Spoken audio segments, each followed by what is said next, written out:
वर्तमान शिक्षा मंत्री जी का देखो आप, बाबा बागेश्वर आया, बाबा जी बन गए, वो तो वही रहे। ये तो शिक्षा विभाग राम भरोसे चला।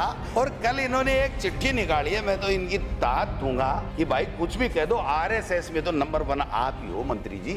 अध्यापक की प्रतिनियुक्ति की है, 9 दिवसीय महायज्ञ एवं राम कथा का आयोजन कराएंगे मास्टर। क्या बात है, आपने तो बड़ा कमाल कर दिया। पहले तो कह रहे थे कुत्ते घेरेंगे, वहां तक भी समझ में आ रहा था किसी को खाए तो नहीं, अब तो राम कथाएं कराने लग गए आप। मेरे दादाजी ने कहा था कि बेटा बड़ा होके अच्छा व्यक्ति बनना, कभी कीचड़ में पत्थर मत फेंकना। अगर कीचड़ में पत्थर फेंका तो तुम्हारे कपड़े खराब होंगे, कीचड़ का कुछ भी नहीं बिगड़ेगा। राजस्थान विधानसभा का बजट सत्र एक अखाड़े में तब्दील हो गया। पीसीसी चीफ गोविंद सिंह डोटासरा अपने पुराने तेवर और रॉबिनहुड अंदाज में नजर आए। उन्होंने न केवल शिक्षा मंत्री मदन दिलावर के जेल भेजने वाले बयान की धज्जियां उड़ाई, बल्कि पूरी भजनलाल सरकार को भ्रष्टाचार और पूंजीपतियों के प्रेम पर कटघरे में खड़ा कर दिया। राजस्थान की सियासत में जब गोविंद सिंह डोटासरा बोलना शुरू करते हैं तो शब्दों के तीर सीधे सत्ता पक्ष के कलेजे को चीरते हैं। विधानसभा में वही पुराना मंजर दिखा। राज्यपाल के अभिभाषण पर चर्चा के दौरान डोटासरा ने वो कच्चा गोला फेंका जिससे निगलना सरकार के लिए भारी पड़ गया। निशाने पर सबसे ज्यादा रहे शिक्षा मंत्री मदन दिलावर। पिछले कई दिनों से शिक्षा मंत्री मदन दिलावर लगातार बयान दे रहे थे कि डोटासरा जल्दी जेल की सलाखों के पीछे होंगे। डोटासरा ने इस पर चुटकी लेते हुए सदन को ठहाकों और हंगामे से भर दिया। डोटासरा ने कहा, मैं तो रोज सुबह नहा धोकर तैयार हो जाता हूँ कि शायद आज कोई पकड़ने आएगा, लेकिन कोई आता ही नहीं। दिलावर साहब, ये रोज रोज की धमकी छोड़िए, अगर दम है तो अभी गिरफ्तार करवाइए। डोटासरा ने यही नहीं, उन्होंने मदन दिलावर पर बेशर्मी का आरोप लगाते हुए कहा कि शिक्षा मंत्री नियमों को ताक पर रखकर टेंडरों की फाइलें मंगवा रही हैं। उन्होंने साफ शब्दों में कहा कि एक मंत्री को टेंडर की फाइलों में हस्तक्षेप करने का कोई अधिकार नहीं है। सरकार द्वारा मिड डे मील घोटाले के आरोपों पर डोटासरा ने तकनीकी दलील पेश करते हुए पूरी ब्यूरोक्रेसी को ढाल बना लिया। उन्होंने कहा कि मिड डे मील को भुगतान 100 आईएएस, 44 ट्रेजरी ऑफिसर और 1000 आरएएस अधिकारियों के हस्ताक्षर के बाद होता है। डोटासरा ने कहा कि अगर चोरी हुई है तो इन सब की जांच करवाइए। डोटासरा कोई कच्चा गोला नहीं है जो आप खा जाओगे और डकार ले लोगे।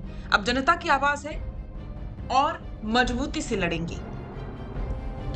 भ्रष्टाचार की इस जंग में डोटासरा ने केंद्र सरकार और बड़े पूंजीपतियों का भी एंगल जोड़ दिया।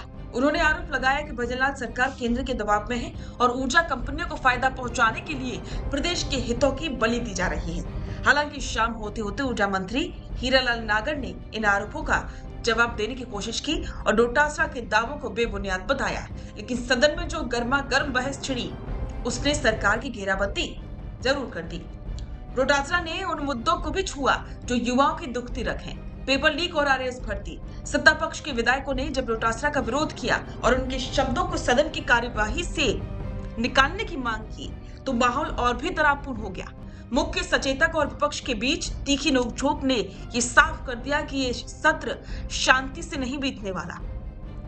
पिछली बार सदन से निलंबन झेलने वाले डोटासरा ने आज अपनी वापसी से ये साबित कर दिया कि वो दबने वाले नहीं हैं। सरकार पर उनकी आक्रामक तेवर आने वाले बजट सत्र की दिशा भी तय करेंगे। एक तरफ सत्ता पक्ष के पास बहुमत का बल है तो दूसरी तरफ डोटासरा और अन्य अनुभवी खिलाड़ी, उनके पास तर्कों और तंज की धार है।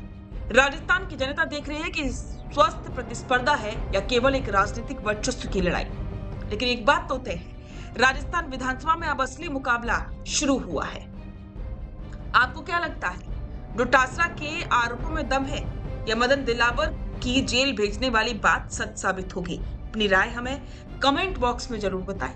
राजस्थान की हर बड़ी राजनीतिक हलचल के लिए जुड़े रहिए द फैक्ट इंडिया के साथ। रुकिए और जरा ध्यान से सुनिए। क्या आप हमारी इन खबरों से अपने व्यापार को भी बढ़ाना चाहते हैं? तो आप भी खबरों के दौरान इस तरह के एलिमेंट्स पर अपना विज्ञापन दे सकते हैं, या फिर ऐसे खबर के 1 मिनट बाद अपना पूरा विज्ञापन डलवाएं, जो कि 8 लाख से ज्यादा सब्सक्राइबर्स और फॉलोअर्स वाले द फैक्ट इंडिया चैनल्स और पेजेस से राजस्थान के कोने कोने में पहुंचेगा और इससे आपका व्यापार, ब्रांड सब कुछ बढ़ेगा।